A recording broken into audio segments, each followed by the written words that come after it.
ऐसा ऐसा होता है। कई बार हम तीज का व्रत करते थे गुरुजी, और तीज का व्रत करते करते गुरुजी हो सकता है कई बार ऐसी अड़चन आ गई, ऐसी अड़चन आ गई कि हमारा वो व्रत एक बार छूट गया। अब एक बार व्रत छूट गया हरतालिका तीज का, अब क्या करें गुरुजी, हमारा व्रत बस केवल एक बार छूटा है गुरुदेव। हम 15 साल से कर रहे थे, हम 20 साल से कर रहे थे, एक बार ऐसा कोई काम हो गया कि वो व्रत हमारा टूट गया, वो व्रत हमारा नहीं हुआ, तो हमें क्या करना चाहिए?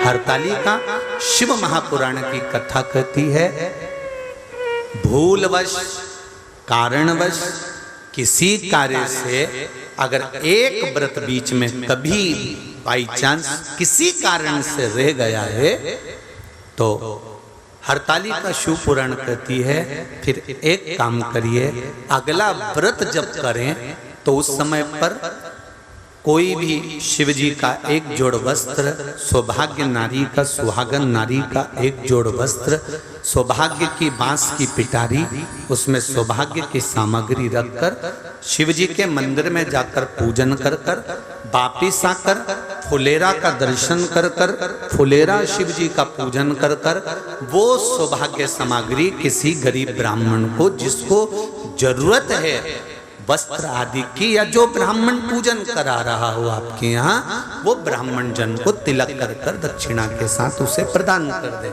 और शिव जी से निवेदन करें, भोले बाबा हमसे पूर्व में गलती हो गई थी, इसलिए हमारा व्रत छूट गया था किसी कारण से, पर आप इसको स्वीकार करिए, आप इसको स्वीकार करिए, गलती हो गई। अब जिसके पास में वस्त्र भी ना हो ब्राह्मण को देने के लिए, कोई सौभाग्य वस्तु सामग्री भी ना हो, तो शिव महापुराण की कथा कहती है हल्दी और कुंकू तो घर में होता है ना, ये हल्दी कुंकू भी अपने किसी ब्राह्मण को दे दिया तो भी आपका हरतालिका व्रत का फल आपको प्राप्त जरूर होगा। कोई जरूरी नहीं कि आपके पास में बहुत सामग्री,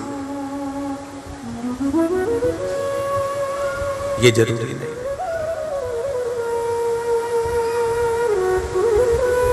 कहां से प्रारंभ हुआ है हरतालिका? देव ऋषि नारद भ्रमण करते करते माता पार्वती जी के पास पहुंचे।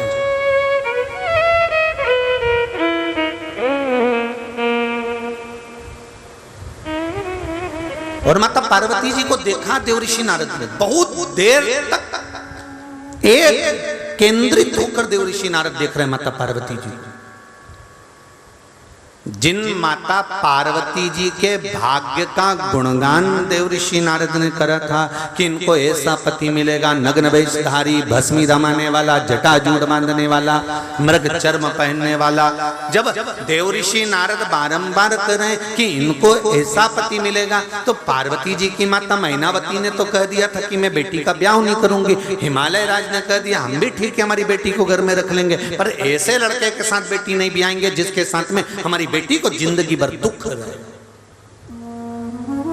गाय, बेटी और लक्ष्मी 50 बार विचार करो तब किसी को दो। बेटी को विवाह करने से पहले 50 बार विचार करना, क्या ये लड़का तुम्हारी लड़की के लिए ठीक है?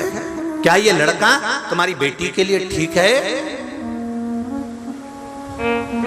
जनक जी महाराज ने माता जानकी का स्वयंवर रखा था, माता सीता का स्वयंवर, और जनक जी ने जो माता सीता का स्वयंवर रखा, उस स्वयंवर का ये कलाकारों ने, ये फिल्म बनाने वाले ये कलाकारों ने उस स्वयंवर का इतना हंसी मजाक बना दिया, इतना हंसी मजाक बना दिया कि वहां हीरो हीरोइन के स्वयंवर होने लगे थे। आपने देखा होगा टीवी पर।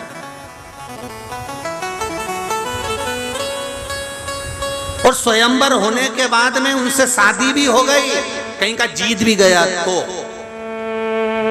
और 1.5 महीने के बाद तलाक भी हो गया।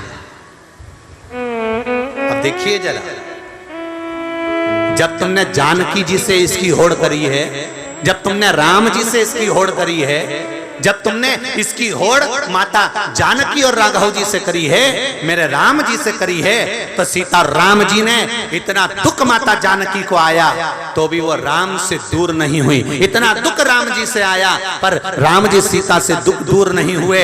एक जानकी जी को खोजने के लिए रावण का संहार कर दिया। अगर तुमने स्वयंवर रखा था सीता जी को देखकर, अगर तुमने स्वयंवर रखा था जानकी जी को देखकर, ये फिल्म के कलाकारों ने जो हीरो हीरोइन ने टीवी पर खूब प्रपंचा मचाया स्वयंवर का, अगर स्वयंवर रचा था तो फिर निभाती ना जीजी, क्यों नहीं निभाया? 1.5 महीने में तलाक लेके फिर घर में बैठ गए, अब अगला स्वयंवर रचाने की तैयारी करने लगे। क्यों रचाया? सनातन धर्म की हंसी उड़ाने की आदत पड़ गई है लोगों को। लोगों को आदत है सनातन धर्म की हंसी, और ये मौका सनातन धर्म की हंसी उड़ाने का मौका किसी दूसरे ने नहीं दिया है। हम किसी को आक्षेप ना लगाएं, हम किसी को उंगली ना उठाएं, हम किसी के ऊपर एक उंगली भी उठाते हैं तो ये 3 उंगली हमारी ओर जाती है कि ये सनातन धर्म पर उंगली उठाने का मौका किसी दूसरे ने नहीं दिया। ये 3 उंगली हमारी ओर जा रही है, मतलब सनातन धर्म पर उंगली उठाने का मौका हमने दिया है। नहीं तो किसी की सामर्थ्यता है भला कि सनातन धर्म पर कोई उंगली उठा दे?